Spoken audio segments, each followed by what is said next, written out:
ఆకాశవాణి ప్రాంతీయ వార్తలు చదువుతున్నది కె ఉమారాణి. ముఖ్యాంశాలు: సాంకేతికత ద్వారా ప్రజలకు ప్రయోజనం కలిగించాలని కలెక్టర్లకు సూచించిన ముఖ్యమంత్రి నారా చంద్రబాబు నాయుడు. దేశంలో 4 పైలట్ శిక్షణా కేంద్రాలను ఏర్పాటు చేయనున్నట్లు ప్రకటించిన కేంద్ర పౌర విమానయాన శాఖ మంత్రి కె రామ్మోహన్ నాయుడు. హజ్ యాత్రకు వెళ్లే హాజీలకు ₹1,00,000 చొప్పున ఆర్థిక సహాయం అందించేందుకు జీవో జారీ చేసిన ప్రభుత్వం. విజయవాడ కనకదుర్గమ్మ దర్శనానికి వచ్చే భక్తులకు అన్ని సేవలు ఆన్లైన్లో అందుబాటులోకి రానున్నాయని వెల్లడించిన ఆలయ కార్యనిర్వహణాధికారి సీనా నాయక్. ఇక వివరాలు: సాంకేతికత ద్వారా సరికొత్త ఆలోచనలతో ప్రజలకు ప్రయోజనం కలిగించాలని ముఖ్యమంత్రి నారా చంద్రబాబు నాయుడు కలెక్టర్లకు సూచించారు. అమరావతి రాష్ట్ర సచివాలయంలో ముఖ్యమంత్రి అధ్యక్షతన 2వ రోజు జిల్లా కలెక్టర్ల సదస్సు ఈరోజు జరుగుతోంది. విద్యార్థులకు జ్ఞానంతో పాటు విలువలు కూడా ముఖ్యమని ఈ సందర్భంగా ముఖ్యమంత్రి తెలియజేస్తూ, Education department is one. This is future assets of the state, future capital of the state, or for the global community. కుప్పంలో కాన్సెప్ట్ పెట్టారని విలువల బడి, అలాంటి న్యూ కాన్సెప్ట్స్ తీసుకొచ్చి నాలెడ్జే కాకుండా విలువలు కూడా ఈ రెండు ఇంటిగ్రేట్ చేయండి. ఆ విలువల బడి కొంచెం వర్కౌట్ చేయండి. ముఖ్యమంత్రి నారా చంద్రబాబు నాయుడుకు ది ఎకనమిక్ టైమ్స్ అందించే business reformer of the year అవార్డులు వచ్చినట్లు విద్యాశాఖ మంత్రి నారా లోకేష్ ఎక్స్ వేదికగా తెలిపారు. మార్చిలో నిర్వహించనున్న ప్రత్యేక కార్యక్రమంలో కేంద్ర ఆర్థిక మంత్రి నిర్మలా సీతారామన్ చేతుల మీదుగా ఈ అవార్డును ముఖ్యమంత్రి నారా చంద్రబాబు నాయుడు అందుకోనున్నారు.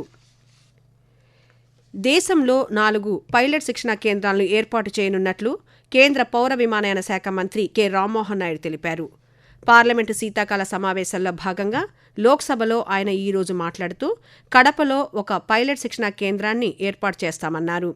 కడపలో ఎయిర్పోర్టు టెర్మినల్ పనులు వచ్చే ఏడాది మార్చి నెలాఖరుకల్లా పూర్తి చేస్తామని కేంద్ర మంత్రి రామ్మోహన్ నాయుడు చెబుతూ, One regarding the construction of the airport in Kadapa, we will be completing it by the end of March next year, sir. March 31st, 2026 is the expected date of completion for the airport. And regarding the flying training organizations, the ministry has been very focused on opening up more FTOs exactly for the reason that this country would be needing more pilots in the coming years based on the aircrafts that are going to come into the country. 2026వ సంవత్సరంలో హజ్ యాత్రకు వెళ్లే హాజీలకు ప్రభుత్వం ప్రతి హాజీకి ₹1,00,000 చొప్పున ఆర్థిక సహాయం అందించేందుకు ఉత్తర్వులు జారీ చేసినట్లు రాష్ట్ర హజ్ కమిటీ చైర్మన్ జనాబ్ షేక్ హసన్ బాషా ఒక ప్రకటనలో తెలిపారు. ఈ ఆర్థిక సహాయం విజయవాడ ఎంబార్కేషన్ పాయింట్ నుంచి హజ్ యాత్రకు వెళ్లే హాజీలకు మాత్రమే వర్తిస్తుందని పేర్కొన్నారు. ముస్లిం మైనారిటీల సంక్షేమమే కూటమి ప్రభుత్వ ప్రధాన ధ్యేయమని, మైనారిటీల అభివృద్ధికి ప్రభుత్వం కృషి చేస్తోందని చెప్పారు. పశ్చిమ బెంగాల్లో ఓటర్ల జాబితా ప్రత్యేక సమగ్ర సవరణలో సర్లో భాగంగా సంబంధిత వ్యక్తులు విచారణకు హాజరు కావాలని నోటీసులు ఈ రోజు నుంచి పంపనున్నట్లు ఆ రాష్ట్ర ప్రధాన ఎన్నికల అధికారి కార్యాలయం తెలిపింది. నోటీసులు అందుకున్న ఓటర్లకు విచారణకు హాజరయ్యేందుకు 7 రోజుల గడువు ఉన్నట్లు పేర్కొంది. 85 సంవత్సరాల పైబడిన వయసు గల ఓటర్లు విచారణ కేంద్రానికి ప్రత్యక్షంగా రావాల్సిన అవసరం లేదని, వారి నివాసాలకు ఎన్నికల నమోదు అధికారి, సహాయ ఎన్నికల నమోదు అధికారి, బూత్ స్థాయి అధికారి కలిసి వెళ్లి విచారణ నిర్వహిస్తారని స్పష్టం చేసింది. జాతీయ గ్రామీణ ఉపాధి హామీ పథకంలో పని దినాలను 100 రోజుల నుంచి 125 రోజులకు పెంచుతూ కేంద్ర ప్రభుత్వం తీసుకున్న నిర్ణయంపై తిరుపతి జిల్లాలోని ఉపాధి కూలీలు హర్షం వ్యక్తం చేస్తున్నారు. ఈ నిర్ణయంతో ఆర్థికంగా ఎదగడానికి దోహదపడుతుందని చెబుతున్నారు. గ్రామీణ ప్రాంతాల్లో ఉన్న మధ్యతరగతి కుటుంబాలకు ఎంతో మేలు జరుగుతుందని తిరుపతికి చెందిన గ్రామీణ రోజ్గార్ యోజన పథకం లబ్ధిదారుడు ఈశ్వరయ్య చెబుతూ, మేము ఉపాధి హామీలో 100 రోజులు పనిచేస్తున్నాము. మాకు 100 రోజులకు డబ్బులు పడిపోయింది. ఇంకా అదనంగా కేంద్ర ప్రభుత్వం వారు 25 రోజులు అంటే 125 రోజులు పని కల్పిస్తున్నారు. ఇలా 25 రోజులు పెరగడం వల్ల మా భవిష్యత్తుకి, దాని ద్వారా మేము మా పిల్లల చదువులకు కానీ మాకు ఆర్థికంగా బలోపేతం అవుతుంది. ఆకాశవాణి ప్రాంతీయ వార్తలు వింటున్నారు. విజయవాడ ఇంద్రకీలాద్రిపై అమ్మవారి దర్శనానికి వచ్చే భక్తులకు అన్ని సేవలు ఆన్లైన్లో అందుబాటులోకి రానున్నాయని ఆలయ కార్యనిర్వహణాధికారి సీనా నాయక్ తెలిపారు. విజయవాడలో ఆయన నిన్న పాత్రికేయులతో మాట్లాడుతూ, భక్తులు అత్యంత సులభంగా వెబ్సైట్లు, యాప్, వాట్సాప్ నెంబర్ ద్వారా టికెట్లను బుక్ చేసుకోవచ్చునని ఈవో సీనా నాయక్ సూచిస్తూ, వాట్సాప్ ద్వారా వాళ్ళు వస్తున్నప్పుడే బుక్ చేసుకోవడము, ఆన్లైన్ ద్వారా బుక్ చేసుకోవడము, ఆన్లైన్ సేవలు సాంకేతికత వినియోగంతో ఎలా ముందుకు వెళ్ళాలనే దాని మీద మాకందరికీ కూడా ట్రైనింగ్ ఇవ్వడం జరిగింది. దాని మీద సీరియస్గా మీటింగ్ చేసుకోవడం జరిగింది.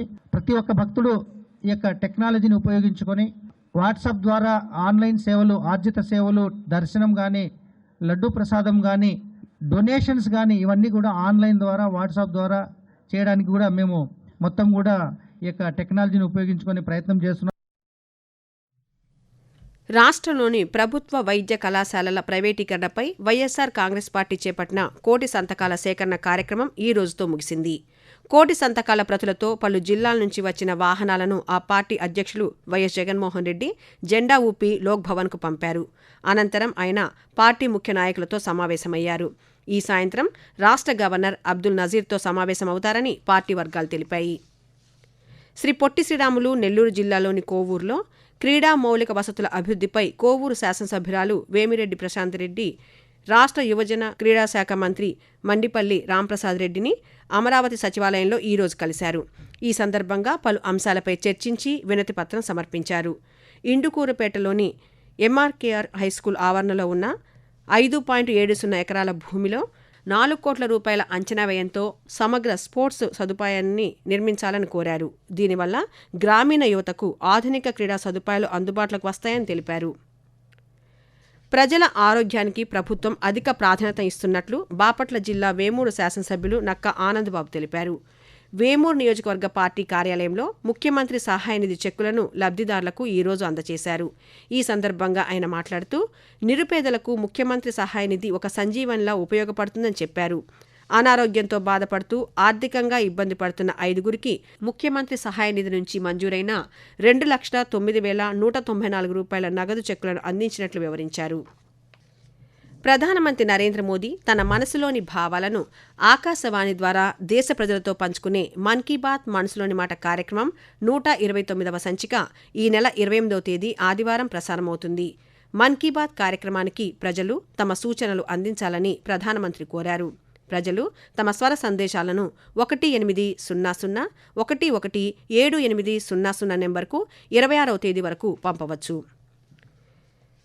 దక్షిణాఫ్రికా క్రికెట్ జట్టు భారత పర్యటనలో భాగంగా 5 టీ20 మ్యాచ్ సిరీస్లో 5వ టీ20 క్రికెట్ మ్యాచ్ దక్షిణాఫ్రికా భారత జట్ల మధ్య రేపు జరగనుంది. గుజరాత్ రాష్ట్రంలోని అహ్మదాబాద్ నరేంద్ర మోదీ స్టేడియంలో సాయంత్రం 7 గంటలకు మ్యాచ్ ప్రారంభం కానుంది.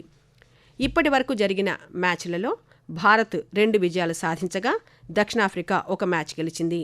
4వ టీ20 మ్యాచ్ పొగమంచు ప్రభావం అధికంగా ఉండటంతో నిన్న రద్దయింది.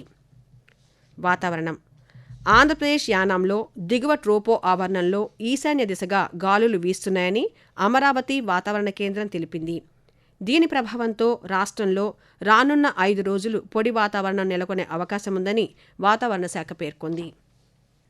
ప్రాంతీయ వార్తలు ముగించే ముందు ముఖ్యాంశాలు మరోసారి.